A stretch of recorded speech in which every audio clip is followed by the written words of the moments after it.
have with me Helen Ingram, whose research is in Jesus and some of the magical practices that were around at his time. Helen, was Jesus a unique figure in doing these miracles and exorcisms? One thing that I found particularly striking as an undergraduate theology student was the discovery that there were other individuals who were contemporary to Jesus who were also practicing exorcisms and healings and other miracles that were attributed to Jesus in the Gospels. My first encounter with these types of individuals was in the rabbinical writings, in the Mishnah in particular. Take, for example, Honi the Circle Drawer, who probably was active around the 1st century BC. And there's a paragraph about him in the Mishnah, and Josephus refers to him in his Antiquities. But the picture that they both paint of him, it isn't very complimentary. He's very well known for praying for rain. In the story, he draws a circle, stands in the circle, and demands that God makes it rain. And he gets more and more demanding and insistent as his prayers go on. So it seems that the Mishnah in particular are portraying him in quite a negative light. Rather than praying to God, miracles are performed. He demands them from God. So there's not really much else that we know about him apart from the fact that he prayed for rain. We don't have any other miracles. We don't know anything else about his ministry. But we do know that he was an effective prayer rather than a miracle worker. Although there's also another individual, Hanina ben Dosa, 1st century Galilean rabbi, who was a contemporary of Jesus's. He's mentioned 3 times in the Mishnah, and again he's another rainmaker. He worked miracles, and he was well known for knowing whether his prayers would be answered.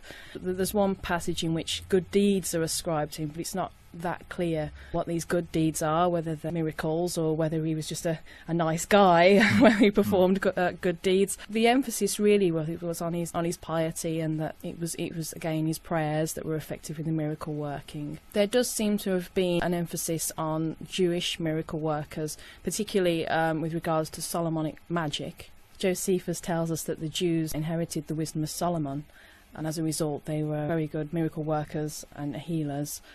Well, Jesus implies this himself in the Gospels when he says that the Jewish exorcists share in the same source of power to exorcise in Matthew and Luke.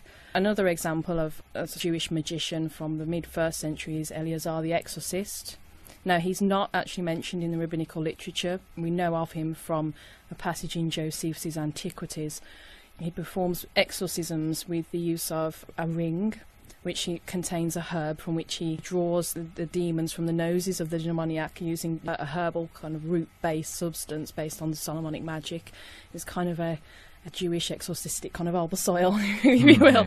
There are also the biblical miracle workers in the Old Testament. If you consider Moses and the parting of the Sea of Reeds in Exodus and the use of a staff, which obviously has parallels with other magicians who are well known for uses of a staff, and in particular parallel between a staff and a wand. And Acts tells us that Moses was instructed in the operations of the Egyptians, and he was mighty in word and deed because of this. Obviously there's a huge parallel with Egyptian magic here, which I'll discuss in a moment. We also have Elijah and Elisha, who are known for resurrecting a boy by stretching themselves full length on him. And then we have the last person who springs to mind is Simon Magus in Acts 8. Justin Martyr says that Simon Magus was a magician and that he performed his miracles using demons. The Acts of Peter describes a contest between Simon Magus and the apostle Simon Peter, where they both have quite a rowdy fight, really. And Simon flies into the air, and then Peter prays for him to fall, and he falls, I don't think immediately to his death, but ultimately falls to his death. And Simon Magus seems to be a very sort of braggy character, and he attempts to buy the power of the Holy Spirit in Acts 8. But he was obviously engaging in miracle working activity, and in the pseudo-Clementine recognitions he brags to the point where he says that whatever he wants to do he will be able to do. So obviously he had a lot of confidence in himself as a miracle worker.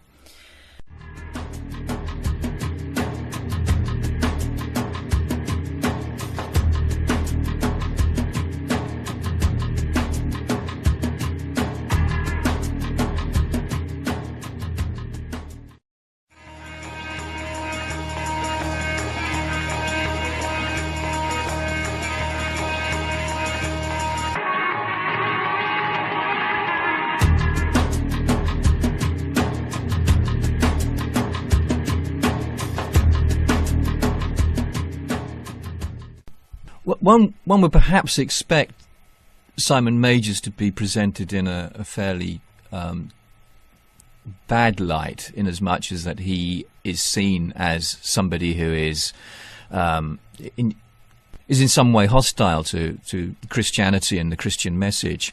But also one picks up from Honi and Hanina the fact that they had a popular following, but were also seen as subversive characters. They had a way to God's power, which went round the system of temples and the more established religious practices of the time.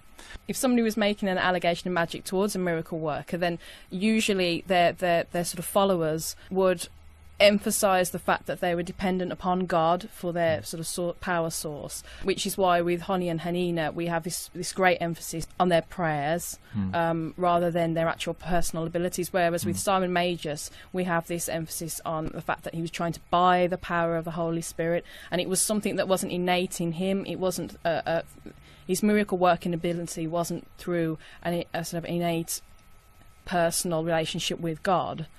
It was through having to obviously learn how to do these things, having to go to the extent to having to try and buy into the ability to be able to perform miracles, rather than with Honi and Hanina. And as you find with other individuals such as Apollonius of Tyana, their followers, and in Apollonius's case, his biographer went to great pains to emphasise the fact that it was their own personal relationship with God that was the effective part of the miracle working, and not a technique that had been learned and employed in order to be able to perform a healing or an exorcism or even a resurrection of the dead. In Apollonius's case, I'll tell you a little bit about him, to the background to him. He was a charismatic teacher and miracle worker who lived in the 1st century. Now his biographer Philostratus wrote a lengthy treatise called The Life of Apollonius, and he emphasises all the miracle working abilities that Apollonius has, and it's basically viewed by many people as an apologetic work, because there were so many accusations against Apollonius that he was performing magic.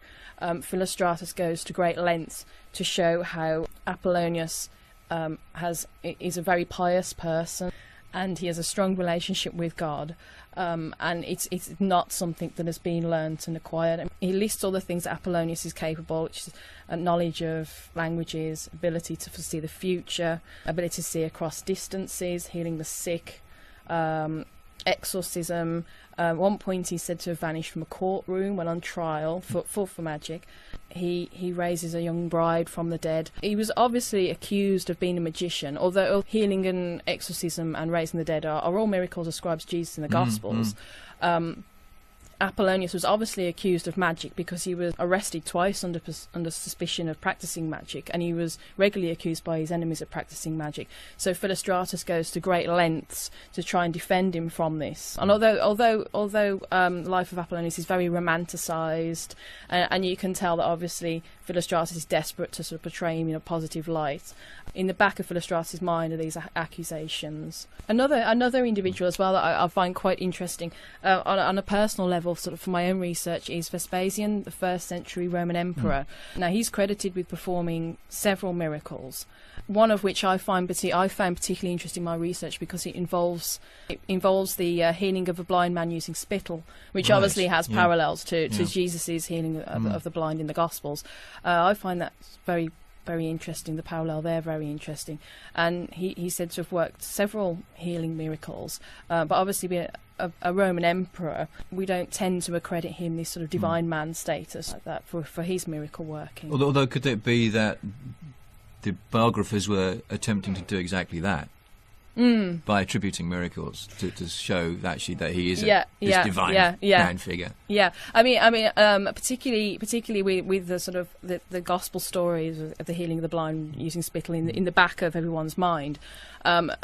Vespasian, I sort of found in my research that what did happen with things like spittle healings is it wasn't so much actually the method of using the material of spittle in this case. It was the fact that it came from somebody who had a very important standing in society. Right. Obviously Jesus would have had that sort of background and sort of that the hysteria of the healing would have added to that. The fact that Vespasian was a Roman emperor, his spittle obviously was considered to be more effective than the spittle of the average man in the street, who would probably try and perform the same kind of miracle. Yeah. Well, one thing that I did sort of find very interesting was the Celsus, the 2nd century philosopher and opponent of Christianity. He wrote in his True Doctrine, comparing Jesus to the other miracle workers of the time, and he raised quite an important question that has kind of stuck in my mind throughout my research, and still does actually. He was describing the Egyptian magicians who blow away diseases and perform exorcisms. They make food appear out of nowhere. They animate things. They make things move around. And then he says, well, how then are we to treat Jesus? Are we to compare these people to Jesus and Jesus' miracle working abilities in the Gospels? And he says, how are we supposed to think of these Egyptian magicians? Are we to think of those? Are we to say that they're sons of God, as he says, or are we to say that we're possessed? That they're possessed by demons? And I think what he's trying to say is, where do we make the division? If the Egyptian magicians were performing miracles and Jesus was performing miracles, where do we make the distinction between these people are magicians or they're possessed by demons, whereas this person here is not? This person over here, meaning Jesus, is a divine man, and obviously these abilities are from God. I mean, the second question as well that Celsus's question raised with me is, if these stories that we've discussed are very romanticized stories, particularly in Apollonius's case, then if we sort of dismiss all these stories and say, well, these are very romanticized, we can't really rely on them, then to what extent as well are the miracle stories in the Gospels also romanticized by the evangelists? So if we can sort of dismiss a lot of the rabbinical writings on sort of hearsay and things like that as well, then to what extent really can we apply the same kind of filter to the Gospels as well? I mean, to some extent, if we say that Jesus, the miracle worker, had a divine source of his power, to what extent then should we say, well, these other miracle workers, they equally shared in this divine power source? Or if we, in reverse, say, well, these other miracle workers were clearly magicians, to some extent then do we have to question, how do we question Jesus and say, well, how much of this is miracle working and how much of it is magic? So that's quite an interesting question.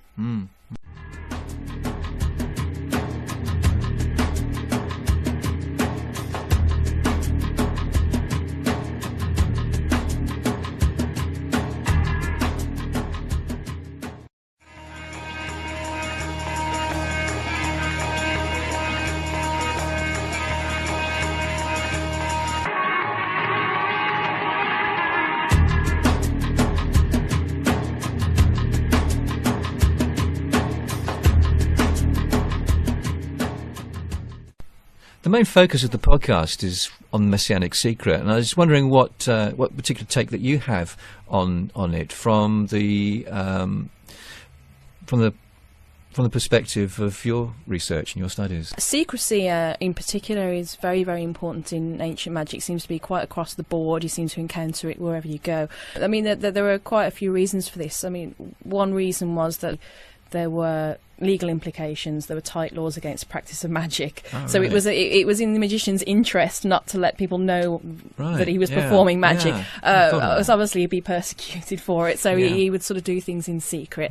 There was also a fear as well that if enemies towards whom a magical attack was directed, if they were to find out that the magician had performed this type of magic, then there was a fear that it would sort of be reversed against them, or it would be used against them. There was also a fear as well that that the gods would kind of punish a magician if he were to reveal things. I mean, I always call it my sort of pearls to swine kind of analogy. If he were to reveal his actions just to the common masses, then the gods would sort of rain down on them. The interesting thing is when there's this interaction between Jesus and the demons themselves, when he commands them to be silent. Is there any parallels with other exorcist parallels?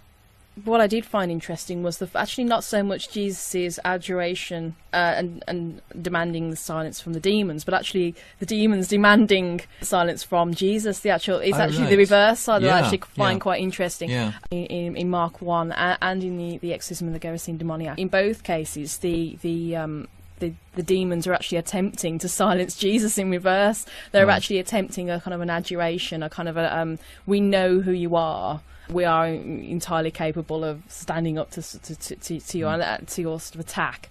And in both cases, they both seem to use this very they demand that Jesus swear, and there's this sort of adjuration.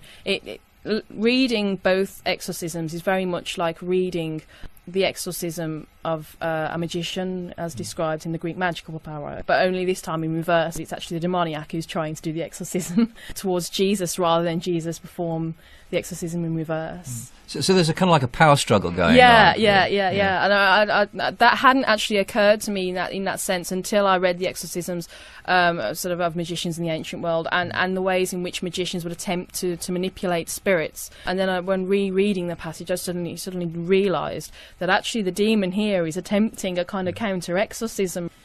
One thing that I find particularly striking about the importance of secrecy in ancient magic is that it was kind of deliberately fostered by the magician in order to kind of accord his knowledge, to kind of feed his own ego in a way, and to make his secret so inaccessible to the public that it would make him look as though he knows something very important, and it would attract new followers and initiates who also wanted to share in the knowledge of this secret. This is why it kind of rings alarm bells with me in my research when we have Jesus taking the disciples away from the main group to give them secret teachings, and particularly the parables, because I mean, this is why we have sort of cryptography and things like that. The magicians tend to wrap up their operations in very sort of secretive language. It's kind of very kind of early MI5 really. It's kind of like the Macbeth sort of situation where you actually have sort of names of sort of Eye of Toad mean dandelion or something like that. It's just basically wrapped up in a magical language for very ordinary things. So I found that the magician would deliberately keep his activities a secret in order to sort of imbue them with a kind of power, so that nobody else knew, nobody else could share in it. The only way that they could know the secret is by either joining a group of followers or disciples or magicians' apprentices, or whatever way you want to call them. So I find that very interesting. So you're creating this very strong inside-outsider mentality. There's kind of an insider group, there's an outsider group, and those that are the insiders are involved in the secret, and those that are left outside. And this is all sort of drawing very strong parallels with the Gospels. And the whole thing, which we looked at discussed with Robert, is about the whole point of the parallels was not to make known the secrets of the kingdom, but to reveal them to that chosen few. Well, if you consider as well things like the disciples and Jesus engaging in like secretive prayer, go on your own and pray, and this was all frowned upon because it was associated with magical activity, it was associated with deviancy. So I find it particularly striking that Jesus would engage in this kind of behaviour. So what could be seen as the traditional image of Jesus as being a rather unique figure walking around doing various miracles is perhaps not quite the case. We have other people, and it seemed to be that miracles and exorcisms and healings and perhaps this element of secrecy was a fairly common part of the language of living in Palestine at this time. I mean, it depends who you speak to. I mean, some scholars would say, oh, no. There weren't so many miracle workers as are made out. But then some people would argue, oh, no, the streets were littered with them and everyone was performing miracles. So it depends. I mean, if you read the magical papyri, then you believe that everyone was a magician. Yes. But then again, the way that I see it is the fact that the magical materials are there doesn't necessarily mean that there were plenty of magicians. I mean, there are lots of celebrity cookbooks in the local bookshop, but that doesn't mean that everyone's Jamie Oliver. I mean, it doesn't necessarily follow that because the materials are there, that there are plenty of magicians out there and miracle workers who are engaging in these kind of activities. Well, what strikes me from our discussion is that what Jesus was doing would have been in a sense, understood and have associations with other miracle workers, whether they were from the Jewish tradition or from the wider Greco-Roman traditions, with all the associations of magic at that time. Yeah, Celsus and the critics of Apollonius. I mean, obviously they weren't the only people that drew a comparison.